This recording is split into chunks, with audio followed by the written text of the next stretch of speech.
이 강의든 자세라든지 내 마음 상태에 따라서 엄청난 느낌으로 이 틴야탄 스님의 번역된 풀이가 전달될 수가 있고, 그냥 타성적으로 그냥 형식상 읽다 보면 아무런 감동이 없을 수 있고, 깊은 감동의 극치의 상징적인 인물이 육조 해능 스님, 내년에 1년 동안 강의한 육조 해능 스님, 그분은 이렇게 길게 읽지도 않고 마음을 내었으되 어디에도 머무르지 말라는 그 한마디에 그냥 감동을 먹고 깨달아 버린 거예요.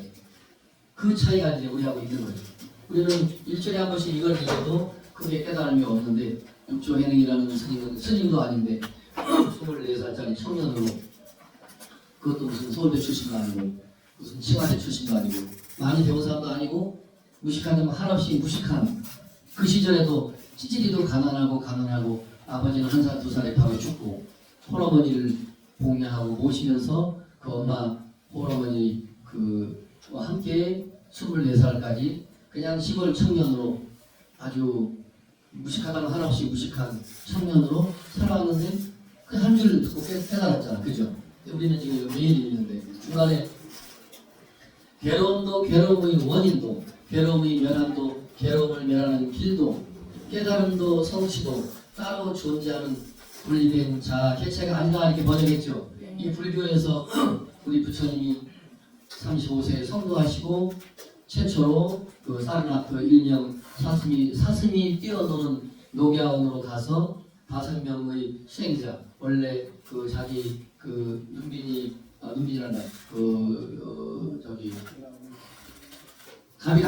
가비라국의 조그마한 소국이지만 그 나라의 청와대 경호원 마냥 비서관들이었는데 그 임금이 야 너희들 가서 고탕아 시타르타 저 친구 저 패자 좀 잘 돌봐주면서 좀 옆에 좀 지근거리에서 돌봐주면서 있어라 했는데, 본인들도 부처님하고 전생으로 말하면 엄청난 인연이 있는 사람들이죠. 경호원으로 온 사람들 경호는 자동으로 하는 거고, 자기들도 고타마 시타르타와 똑같이 앉아서 수행을 하는 거죠.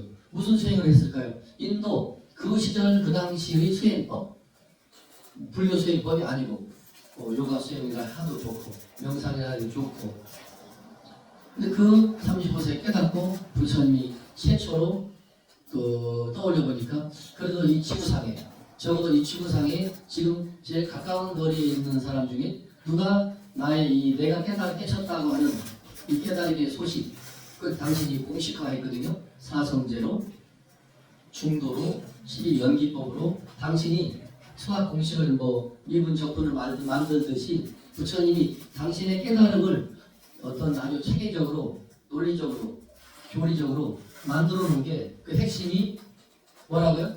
사성제, 중도, 8정도, 12연기. 근데 사성제 속에 고진멸도 할 때 고성제 속에 8정도가 수행 방법론으로 들어가 있는 거예요. 고진멸도 할 때. 그래서 그냥 고성제 하나하나 붙이면 안이비서신 6근 할 때도 6근이니까 전체를 하나하나 붙이면 안근, 이근, 뿌리근자 붙이라고 그랬죠. 6문 하면 안이비서신이니까 6문인데 하나하나 붙일 때는 안문, 이문, 안이비, 비문 이렇게 붙이라고 했죠. 고진멸도 사성제도 하나하나 나눠서 설명할 때는 고성제, 집성제, 고진멸, 멸성제, 네 번째는 도성제인 거예요. 그래서 고집하면 고성제, 집성제는 고는 결과를 말하고, 지금 이 금강경 시간인데 이게 지금 여러분들이 지금 내가 일부러 지금 주입을 시켜드리는 거예요. 이게 어떻게 보면 다 사전에 공부하셨다 해도 이런 것이 내 귀에 들어오면 금강경 공부하는 상당히 또 도움이 돼요. 고성제, 집성제는 이 세속의 세상의 인과관계로 부처님이 설정하고 설명해 놓은 거예요. 이 세상법을 말하는 거예요. 근데 이 세상법을 말할 때 원인과 원인을 먼저 제시하고 결과를 보통 나중에 제시하는 인과, 원인, 결과식으로 우리가 설명을 하는데, 이 사성제 법문 설법에서는 부처님이 결과를 먼저 말씀해요. 이 세상의 결과는 뭔지 아니 뭔데요? 괴로움이야라고 결과를 딱 아예 도장을 꽉 찍어요. 인생은 괴로움이야 결과야 결과입니다. 그래서 고성제입니다. 괴로움이라는 것이 우리 삶에 변할 수 없는 진리라고 해서 그 부처불자 원래 고불제도 돼요. 고불제 부처불자 고성제가 아니고 근데 우리가 그 번역을 할 때 괴로울 고 성인성 진리 채자를 써서 한문으로 괴로움이라는 이 엄연한 사실은 부처님의 말씀을 다른 나라 중국 사람들이 성인이라고 해요. 성인 이해되셨죠? 아 괴로움이라고 하는 것은 그 자체가 진리야. 부처님의 말씀인데 인생은 괴로움이야 그 자체로서 영원히 변할 수 없는 진리라고 해서 고성제 그래요. 괴로움은 성인성자니까 괴로움은 성의 말씀으로서 부처님의 말씀으로서 진리다는 거예요. 그 채자가 사성제한테 제자가 원래 진리 채자입니다. 말씀 채자도 되고 한마디로 사성제를 자 따라하세요. 사성제를 부처님의 진리의 말씀으로 이해하면 된다. 근데 그 네 가지 진리의 말씀을 나누어 놨는데 처음에 1번, 2번은 이 세상의 결과와 원인을 부처님이 제시하는 거예요. 결과는 먼저 야 인생은 괴로움이야. 이거는 변할 수 없어. 우리가 궁금하잖아요. 뭐가 괴로움인데? 난 즐겁기만 한데 이렇게 좋은 남편 만나고 좋은 부인 만나고 좋은 집에서 라면을 끓여 먹어도 행복만 한데 왜 자꾸 부처님 괴롭다고 여기 강조할까? 뭐 이렇게 궁금하잖아요. 그죠? 근데 부처님은 근본을 파고들어요. 태어났지만 그 한순간 기쁨이지. 자, 그런 기회를 많이 합니다. 우리가 지금 제가 10분 동안 지금 강의를 하고 있는데 오래 앉아있다면 엉덩이가 아파요. 처음에 앉을 때는 편안한데 그 엉덩이도 막 옮겨야 돼. 또 침대에 뭐로 누워도 오른쪽으로 1시간 누워있으면 또 왼쪽으로 1시간 누워 싶어. 그럼 왼쪽으로 누우면 행복해요. 편안하다. 한 10분쯤 누우면 또 이쪽에 결려. 괴로움이야. 그러니까 그 괴로움, 행복이, 즐거움이 오래가지는 못해요. 오래가지 못하는 행복을 우리가 끊임없이 몸을 뒤척거리면서 바꾸는 거지. 그 괴로움을 지속하지 않으려고 요래도 눕고 저래도 눕고 서울 630대 올라가면 또 미국 또 무슨 뭐 엠파이어 호텔도 가고 싶고 백두산 올라가면 더 높은 산도 가고 싶고 히말라야 산도 가고 싶고 유럽 여행을 갔다 오면 남미 여행도 가고 싶고 우리들의 그 욕망은 끝도 한도 없는데 부처님은 그렇게 광범위하게 설명하지 않고 태어남 자체가 괴로움이다. 그리고 늙지 않아. 늙을 거예요. 안 늙어야 되는데 병들잖아. 결국은 죽잖아. 얼마나 괴로움이야? 그 자체가 충격적인 괴로움인 거야. 부처님은 그 근본을 파고드는 거죠. 그래서 괴로움이다. 결과를 딱 해놓고. 그런데요, 그 괴로움의 그 원인은 뭡니까? 우리 한 생각에, 다른 말로 하면 우리가 찰나찰나 한 생각을 일으켜서 괴롭다, 즐겁다, 우리가 마음을 일으켜서 괴롭다, 즐겁다 하는 거지. 금강정식으로 말하면 마음을 일으키지 않거나 마음을 일으켜서도 응무소주 이생기심이라는 그 멋진 말처럼 머무르지 않으면 수행자는 괴로움은 없는 거지. 그죠? 수행자가 아닌 경우는 끊임없이 우리는 머물고 집착을 하니까 괴로울 수밖에 없죠. 그래서 그 금강경에서 말하는 그 네 가지 사상, 전번 시간에는 자기에 대한 집착을 아집이라고 했죠. 또 자기가 아닌 객관세계에 대한 집착을 법집이라고 했죠. 그 아집 법집에 의해서 아집 법집에 의해서 결국은 괴로움이 또 생기는 거예요. 근데 사성제에서는 그 당시만 해도 아집 법집이라는 말을 안 쓰고 부처님이 말씀하시기를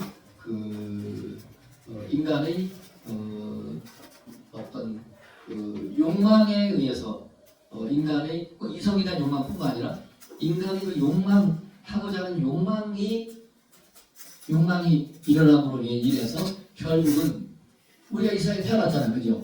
그러니까 그 욕망 자체를 부처님이 굉장하게 본 거예요. 남녀간의 연애하고 이런 자체를 부정하게 보고 나쁘게 봤다는 뜻이 아니고 결국은 우리 불교에서는 그렇게도 말해요. 그러니까 성인들이니까 남자의 정자, 여자의 남자만 만나서 생물학적으로는 태어난다겠지만 불교식으로는 식이 연기해서 무명행식 그러죠. 식을 의식해버려요. 다른 말로 하면 정신. 조금 귀신하고 말은 맞지는 않지만 귀신이랑 말은 안 맞지만 엄마 아빠가 이제 짝을 이루어서 임신하고 할 무렵에 이 무명행식 할 때 세 번째 식이 자기 엄마를 선택해서 뛰어 들어가는 거예요. 아, 저거 내 엄마네. 그리고 뛰어 들어가요. 그래서 삼박자가 맞아야 돼요. 근데 이제 과학에서는, 의학에서는 이 정신세계, 마음의 세계는 아직까지 못 들여다 보니까 불교적인 얘기이긴 하지만 불교에서는 생물학적으로, 의학적으로는 정자 남자만 말하지만 불교에서는 인간의 식이 귀신이라도 좋고 귀신이 보이자는 거 신이니까 그게 딱 자기 엄마 아빠라고 보고 뛰어 들어간다는 거죠. 뛰어 들어가서 거기서 이제 꼬물꼬물하면서 5주 6주 이렇게 지나면서 그 속에서 눈도 생기고 육근 안이비서신이 갖추어지면서 우리가 이 세상에 이제 태어나면서 이렇게 100년 인생을 사는 거죠.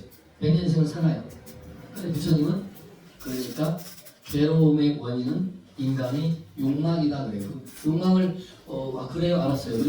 그러면 괴로움이 없는 또 결과를 먼저 말해요. 괴로움이 없는 해탈, 영원한 행복, 거창한 말로 영원히 고통이 없는 영원한 행복, 영원한 자유, 영원한 해탈의 세계가 있으니까 있지라고 하는 게 그게 정멸보공할 때 쓰는 멸자입니다. 한문으로.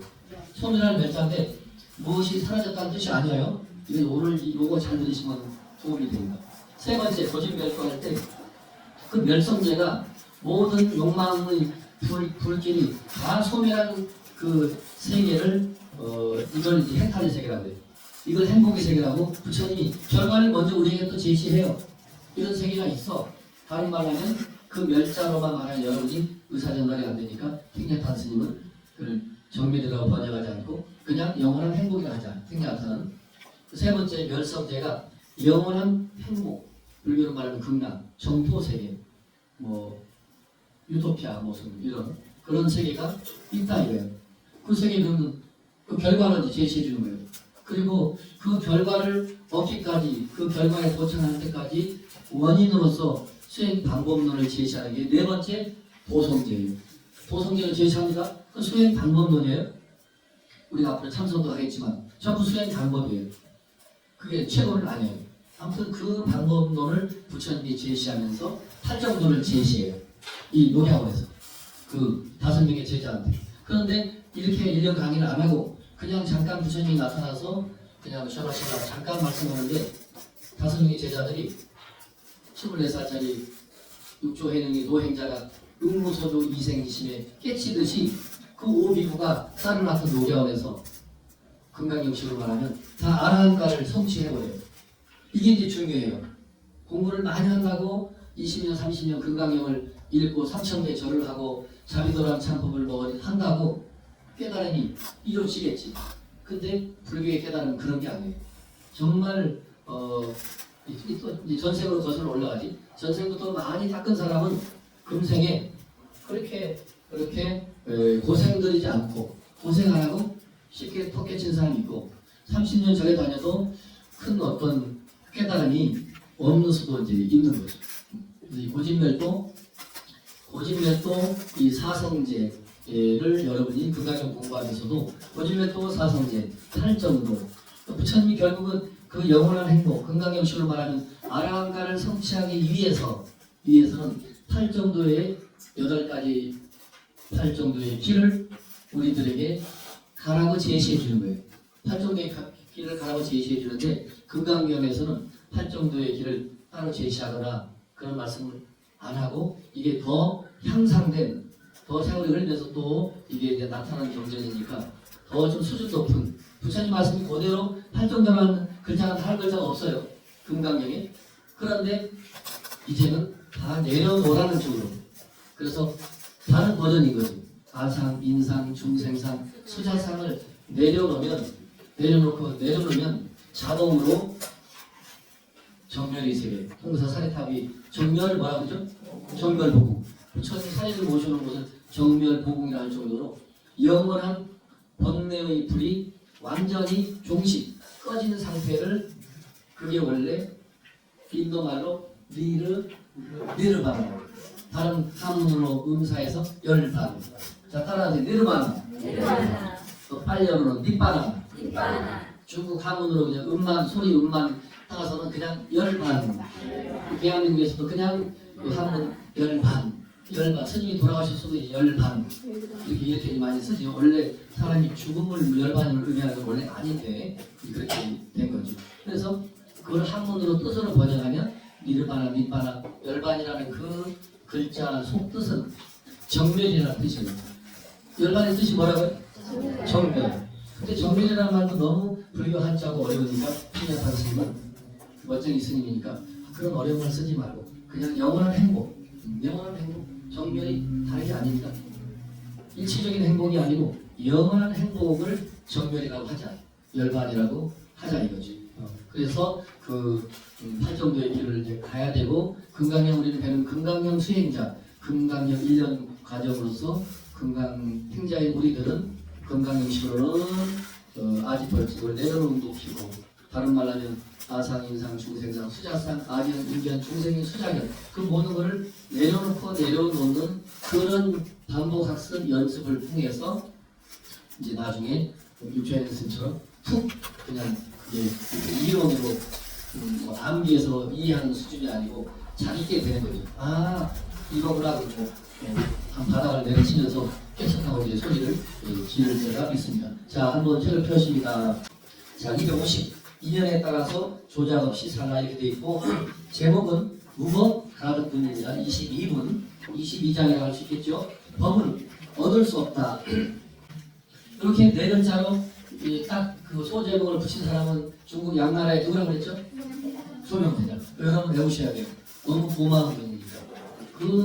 우리가 뭐 2년 내내 공부해도 이걸 네 글자로 정리를 못할 텐데 딱 이 내용을 보더니 아, 법은 얻을 수 없다라는 게 핵심이구나. 무법 가득. 품자는 여러분 뭐라고 돼요? 그냥 무법 가득이에요.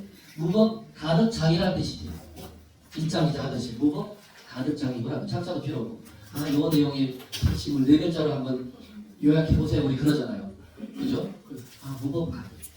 우리 식으로 말하면 법은 얻을 수 없다. 자, 전통시를 읽습니다. 시작. 수호리나 백불어나 사대 세존이시여 불이득 안욕하라 참나삼보리는 위무소득이 아니라 불어나 사대 여시여시 아니라 수보리야 안욕하라 참나삼보리에 내지무유 소보타르 시경안욕하라 참마삼보리이라. 한글로 한번 읽어봅니다. 시작. 수고가 부처님께 사하였습니다. 세존이시여 부처님께서 세상의 깨달음을 얻으신 것은 얻은 바가 없다고 가지고 있습니다.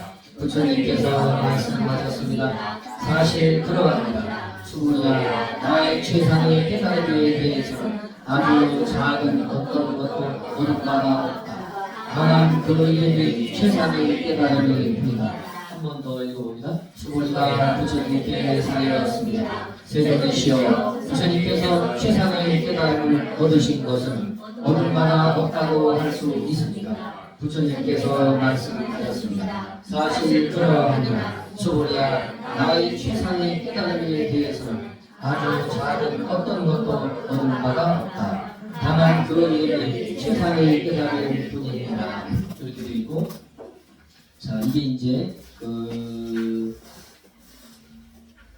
250페이지 우리 무비 큰 스님 아주 멋지게 원문을 들어가기 전에 우리들을 위해서 멋진 설명을 해놨습니다. 그래서 제가 오늘 다 함께 읽습니다. 자, 어디서부터 읽어야 되죠? 맨 꼭대기 법을 얻는다 돼 있죠? 시작. 법을 얻는다, 깨닫는다는 생각을 많이 합니다. 법은 쉽게 표현하면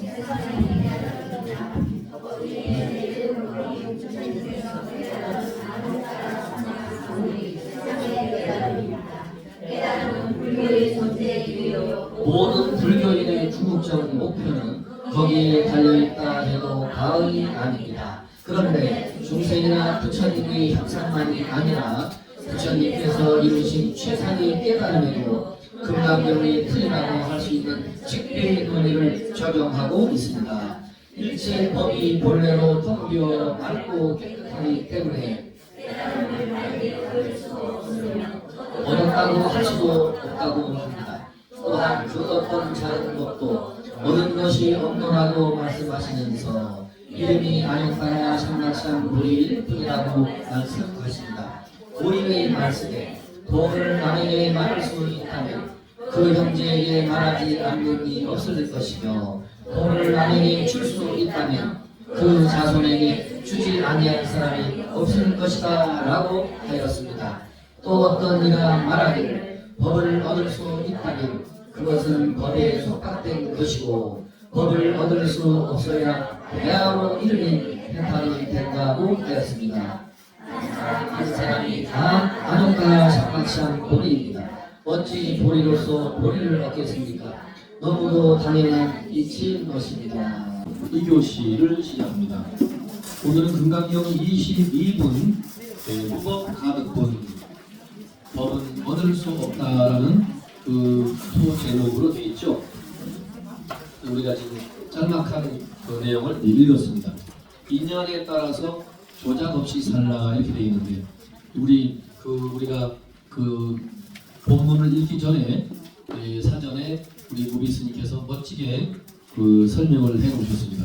저도 많이 소개하는 내용인데 아주 멋진 말씀인데 금강경에서는 그냥 우리 쉬운 번역으로 최고 최상의 깨달음을 말하는데 그 최고 최상의 깨달음을 인도식의 그 말로는 안욕따라 샹막샹 보리라고 한다. 인도말입니다. 인도말. 우리말로 최고 최상. 한문으로는 따라하세요. 무상 정등 정각. 6글자입니다. 무상. 이때 상자는 무슨 상자죠? 윗상자. 허망하다는 항상 상자가 아니고 위 없다. 이보다 더 높은 게 없다는 게 윗상자예요. 무상. 정등.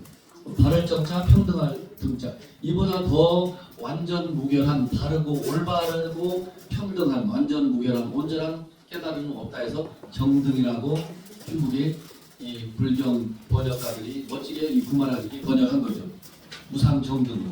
그 다음에 그거 가지고도 다 표현이 안 되니까 다시 바를정 깨달을 각자 정각이라고도 표현을 한 거예요. 자, 무상, 정등, 정각 이 세 단어가 합쳐진 그 뜻이 그렇게 되어 있는 거죠. 위에 없다, 이보다 더 높은 게 없다. 정등, 바르고 아주 차별이 아니고 평등한 온전한 깨달음이다. 정등. 그 다음에 정각, 가장 완전한 올바른 깨달음이라 해서 정각 그래요. 그런 뜻이 이제 안욕따라 샹막샹 보리인데 이 우리 스님이 멋지게 해놨네요. 이렇게 말할 수밖에 없지. 사실은 제가 늘 강의하면서 드리는 말씀, 금강경은 그 마하반야, 또 달리 말하면 금강반야, 그 다이아몬드와 같은 그 지혜, 광명만 발견하면 그냥 끝나는 거예요. 저나 여러분나 모든 불교를 믿고 배우는 사람은 우리 최종 우리의 종착지, 우리 최종 목표는 깨달음이라고 해요. 깨달음. 단순한 깨달음 하면 잘 전달이 안 되니까 금강경식으로는 반야, 다른 말로 보리 반야, 깨달음과 지혜를 같이 합성해서 보리 반야라고도 많이 또 말을 해요. 그냥 반야라고도 하고 마하반야라고도 하고 뜻이 참 거창해서 마하반야는 큰 지혜라는 뜻이고 보리 반야 그러면 깨달음과 그 지혜를 또 같이 합성해 놓은 거죠. 그래서 사실은 이 사람이 중생 우리 스스로에게 이 무상 정등 정각, 다른 말로 쉬운 말로 안욕따라 샹막샹 보리 인도말이고 우리말로 최고 최상의 깨달음, 최고 최상의 지혜가 사람마다 다 있다 이거야. 안욕따라 샹막샹 보리가 이 책에만 있고 금강경에만 있는 게 아니고 여기 무비스님 표현이 멋졌어요. 한 사람이 다 안욕따라 샹막샹 보리, 한 사람 한 사람이 다 위에 없는 다 깨달음인 거예요. 한 사람 한 사람이 다 전부 그 지혜 자체인 거예요. 한 사람 한 사람 다 그 마하반야 큰 지혜 자체인 거예요. 자, 따라서 한 사람 한 사람이 모두 지혜의 광명 그 자체이다. 그러니까 우리가 스스로가 지혜의 광명의 존재라는 거죠. 우리가 마하반야의 존재라는 거예요. 같은 말을 반복합니다. 여러분들이 자꾸 귀에 입력시키려고 우리가 마하반야 그대로인 거예요. 우리가 금강반야 그대로인 거예요. 아마 좀 이렇게 귀에 잘 들리는 분은 이 말만 해도 어떤 큰 감동이 올 수 있어요. 아, 마하반야, 금강반야, 무상정등정각, 최고 최상의 깨달음, 최상의 지혜가 따로 어디 있는 게 아니고 우리 자신 스스로에게 존재한다는 거지. 그러니까 우리 무비스님께서는 이 신금강경을 우리들에게 풀이해서 세상에 내놓으면서 이렇게 번역한 거지. 한 사람 한 사람이 다 안욕따라 샹막시한보리다. 한 사람 한 사람이 다 세상 최고의 깨달은 그 자체라는 거지. 어찌 보리로서 보리를 얻겠습니까? 이 말도 멋있어요. 어찌 보리로서 보리를 얻겠습니까? 이렇게 돼 있죠. 무슨 말인지 긴가민가하죠. 보리가 뭐라고 그랬어요? 깨달음이잖아. 우리가 스스로 깨달은 그 자체라니까. 자, 저를 보세요. 저를 봐야지 그게 전달돼요. 저랑 눈을 이렇게 아이 컨택을 이렇게 해야지 누가 진짜로 쳐다보나 봐야지. 안 쳐다보게. 그래서 보리 깨달음으로써 깨달음을 또 구할 필요는 없잖아요. 그 말이야. 보리로서 보리를 얻겠습니까? 깨달음으로써 어찌 깨달음으로써 또 깨달음을 얻겠습니까? 너무나 당연한 이치다라고 무비스님 말씀했죠. 우리가 보리 그 자체라니까. 우리가 지혜 자체라는 거예요. 불교는 처음부터 이런 논리로 설명을 하는 거예요. 그런데 저는 아직 지혜의 눈을 못 떴는데 그건 어쩔 수 없어요. 우리 스스로가 그 자기를 중생으로 자꾸 자기를 몰고 가는 거예요. 나는 중생입니다. 나는 깨닫지 못했습니다. 깨치지 못했습니다. 나는 앞으로 깨달아야 될 사람일 뿐입니다. 나는 어리석은 사람입니다. 죽을 때까지 우리는 그렇게 하고 사는 거예요. 그래서 여러 번 말씀드렸다시피 팅야탄 스님은 반야식 마지막에 번역하면서 수많은 수천 수만 개의 번역본이 다 열심히 공부해서 저 언덕으로 건너갑시다. 앞으로 건너가야 되는 거예요. 건너갑시다. 언제까지 건너가? 언제? 죽을 때까지 계속 건너가자 하다가 인생이 끝나는데 이미 우리는 건너갔다는 논리나 이미 우리는 한 사람 한 사람이 다 안욕따라 샹막샹 보리 즉 위 최고 최상의 깨달음의 존재라는 거지. 사람이 본래가 다 이미 최상 최고의 깨달음이 존재고 최고 최상의 지혜로운 존재라는 거죠. 지혜 그 광명 자체라는 거죠. 그러니까 이미 우리는 건너간 사람이지. 팅야탄의 번역이 나올 수밖에 없죠. 우리는 이미 건너갔어요. 우리는 인정을 못하는 거야. 우리는. 근데 공부 좀 한 사람은 이미 건너갔어. 건너갔네. 저 언덕으로 이미 우리는 다 건너간 사람들이. 그래서 건너갔는데도 건너간지 모르니까 우리가 이제 한편으로 보면 반복 학습을 하는 거죠. 건너간 존재로서 받아들이는 공부를 하는 거지. 그 건너간 존재로서 받아들이기까지 또 어떤 사람은 시간이 필요해요. 나같이 머리 깎은 사람은 50년의 시간이 필요했을 거고 육조해는 스님은 그냥 글귀 한 글귀 바로 건너갔네라고 스스로 인정하고 바로 그냥 24살짜리가 도인이 돼서 8개월 행자 생활하고 바로 오조 홍인으로부터 달마 대사로부터 물려받은 수제자가 됐잖아요. 6번째. 수행을 많이 안 하고도. 근데 안 되는 사람은 부득불 수행을 1년이든 3년이든 하는 거죠. 금강경도 읽어야 되고 화두 참선도 해야 되고 자비도랑 참법도 해야 되고 전국에 각사찰 3000배, 108배, 성지순례 하면서 끊임없이 참회도 하고 부처님 이렇게 열심히 하는데도 왜 깨달음이 오지 않냐 그러고 우리가 또 하겠죠.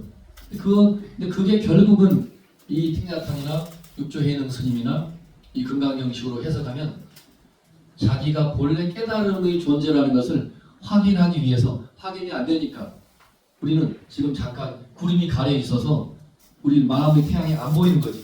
태양 저기 있잖아. 있는데 구름이 가려있는 상태인 거지. 우리가 깨달았다는 걸 인정을 못한다면은 그 구름이 거치고 났을 때 와, 얘가 진짜 있었구나라고 이제 우리가 알겠죠. 이런 모든 공부들은 우리들은 지금 어떤 면에서는 내가 금강경치로 말하면 중생이 본래 아닌 거죠. 중생이라고 우리가 긍정하면 영원한 중생으로 살아야 되고, 자기 자신을 부처로 긍정하면 부처로 살 수밖에 없죠.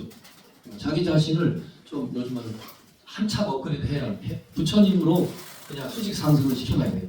나의 위치를, 나는 여자야, 나는 뭐 많이 배워서 못 배워서 이게 아니고, 빈부 귀천 남녀도 관계없이 자기를 바로 그 마하바냐 큰 지혜의 위치에다가 자기를 올려놓고 자기를 우리가 살아가야 되는 거죠.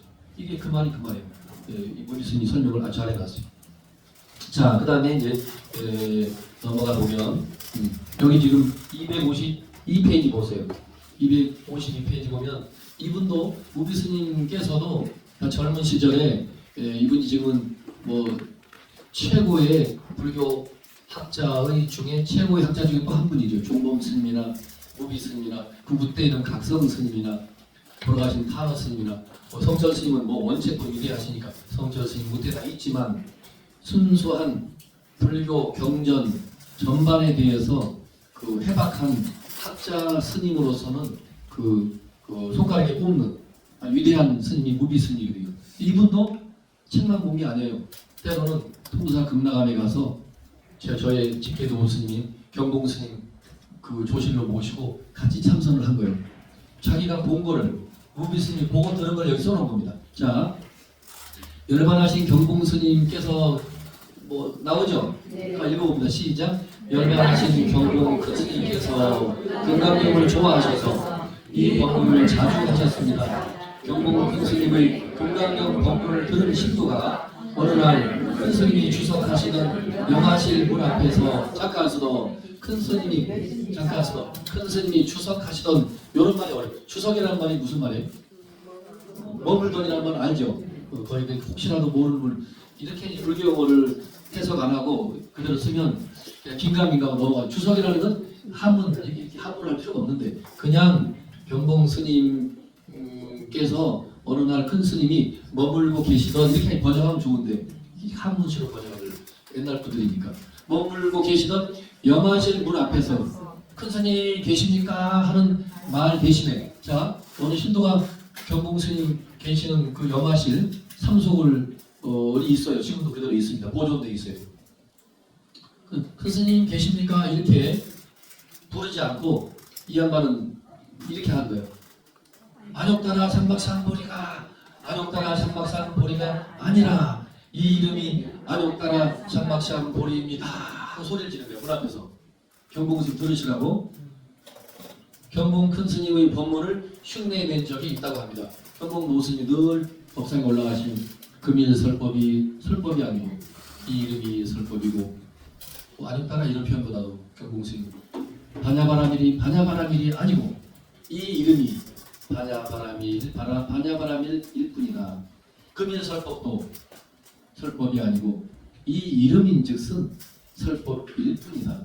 이런 말씀이 전부 금강경식의 법문을 경봉 스님이 그렇게 또 멋지게 인용하시는 거죠.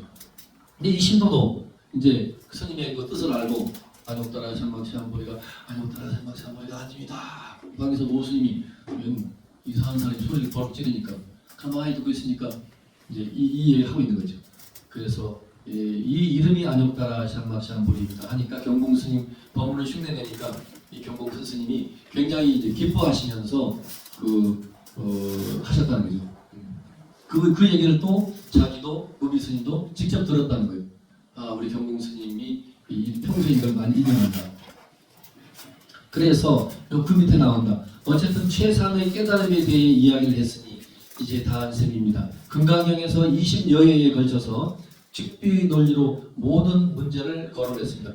이게 금강경이 처음 우리 시작하면서 금강경은 부정의 논리라고도 하지만 금강경식으로 표현하면 즉비설법, 지금 설법이 지금 내가 한 금강경의 법문이 법문이 아니다 할 때 즉비 법문 그래요. 따라서 즉비 법문, 즉비 설법, 곧 설법이 아니다는 거예요. 깨달음도 즉비 정각, 곧 정각이 아니다. 전부 즉비만 붙이는 거예요.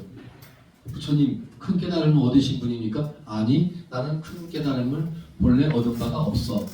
늘 부처님은 그 부정행을 즉비, 그래서 이게 금강경을 그 딱 두 글자로 금강경을 처음부터 끝까지 즉비의 그 가르침이다. 무조건 누가 모르면 아니야. 이렇게 일체 중생을 많이 이 땅에 오셔서 많은 진리의 말씀 해주시고 정말 감동적인 말씀 많이 해주셨는데 왜 한 말씀도 안 하셨다고 하십니까? 만일 나에게 그렇게 많은 말을 했다고 하고 많은 진리를 쏟아냈다라고 한다면 나를 비난하는 것이야. 그것은 그 진리는 쏟아낸다 해서 쏟아내 진리는 것도 아니죠. 진리라고 하는 것이 말로도 표현할 수도 없고 손에 쥐어줄 수도 없는 거죠. 그러나 부처님은 끊임없이 이렇게 반야부 금강경의 내용을 가지고 전통식으로 말하면 21년이라는 긴 기간 동안 금강경 유의 금강경 스타일의 그런 경전이 600번이 있어서 600부 반야부 그래요. 600부 반야경 그러기도 하고 그 중에 577번째에 해당되는 게 우리가 지금 배우고 있는 구만아지 번역의 금강반야 바람밀경이다 이거죠. 근데 이 얼마나 중요했으면 부처님께서 이 즉비 곧 아니다는 이 논리로서 그 600권이나 책을 만들어낼 정도로 그 많은 말씀을 쏟아내신 거죠. 그래서 여기 보면 자 금강경에서 20여회 오늘까지 즉비 논리로 모든 문제를 거론했다. 중생, 부처님의 32상, 80종호, 설법, 심지어 부처님께서 태자의 지위를 던져버리고 6년이라는 피나는 고행을 하여 얻은 최상의 깨달음마저도 최상의 깨달음이라고 할 것이 없고 그 이름이 최상의 깨달음이라고 하셨다. 그냥 전부 최상의 깨달음을 당신이 얻어놓고 사실은 최상의 깨달음을 얻었다고 말하지만 사실은 최상의 깨달음이라고 말할 것도 없는 거야. 그 이름이 최상의 깨달음일 뿐이야 라고 끊임없이 우리들이 또 최상의 깨달음 그러면 뭐 최상의 깨달음이 뭐 어디 여기 있나 보다라고 우리는 거기에 매달리니까 부처님은 그 집착도 깨주는 거예요. 최상의 깨달음이라는 게 어디 이렇게 어디 어느 한정돼서 있는 게 아니야 라고 하는 말씀인 거죠. 최상의 깨달음 어디 있는데 눈에 보이는 것도 아니고 그래서 최상의 깨달음마저도 최상의 깨달음이라고 말할 것도 없고 우리 그런 말 하자. 말은 즉슨 말하자면 뭐 그거를 최상의 깨달음이라고들 말하는데 그게 어디 뭐 눈에 보이는 것도 아니고 최상의 깨달음이라고 뭐 말할 것도 없다 이러시는 거죠. 이렇게 이제 하시면서 넘어간다. 마지막에 254페이지 펴보세요. 뒤에 보면 오늘 무비 스님이 번역이 좋아서 일부러 읽습니다. 해설이 좋아서 법을 얻을 것이 없다 해서 아무것도 하지 말라는 것이 아니다. 법도 얻을 게 없거늘 법 악인 것은 오죽하겠는가. 작은 것에 집착하지 말라고 이해하고 부처님의 위대한 정신에 다가가면서 더욱 열심히 살아가야 한다. 그동안 나라고 의지했던 허망한 나를 떠나보내고 작은 나에 대한 집착에서 벗어나야 더 큰 나, 참 나, 우주적인 나가 드러나는 것이다. 이렇듯 금강경을 통해 인생을 살아가는 지혜를 배워서 당당하고 힘차게 살아가야 할 것이다 이 얘기잖아요. 그러니까 여기서는 지금 설명은 자세히 안 했지만 결국은 법도 얻을 게 없거늘 이게 저기 그 금강경 처음 중간쯤 초반전에 그 나의 설법은 여권류자 법상응사 하한비법 여등비구 지하설법 너희들 수행자들은 잘 알아야 된다. 부처님이 강조하는 거예요. 부처님이 뭘 강조하시냐고 이렇게 귀를 쫑긋하고 이렇게 쳐다보고 있으니까 나의 모든 설법은 사실은 뗏목일 뿐이야 그러십니다. 그래서 또 귀를 쫑긋하고 있으니까 뗏목은 어떻게 하니? 강을 건너기 위한 수단으로 필요한 거지. 예, 강을 건넜으면 자기 갈 곳으로 집으로 가야 될 거 아니에요. 강을 건너는데 뗏목을 짊어지고 가지는 않지 않냐 이거예요. 그래서 지하설법 여 번류자 나의 설법은 뗏목과 같다. 지하설법 여 번류자 같은 여자. 번류가 뗏목입니다. 뗏목과 같다. 이 지금 무슨 법도 얻을 격언을 법 아닌 것은 오죽하겠는가. 예.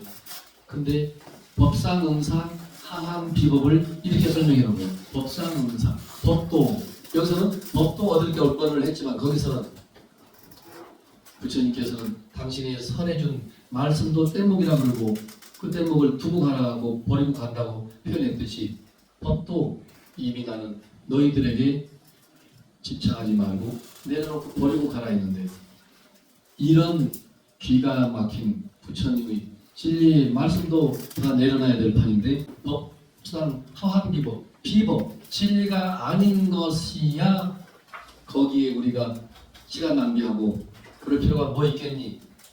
그런 말 하죠.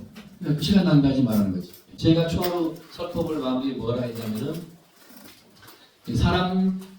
우리들이 그 수행을 통해서 참선도 하고 연불도 하고 자비도랑 참법도 하고 금강경도 읽고 통도사 하암살림에 또 법회도 참석하고 수많은 사천에 수많은 법사 스님들 유튜브로도 또 시청하고 우리가 끊임없이 하죠.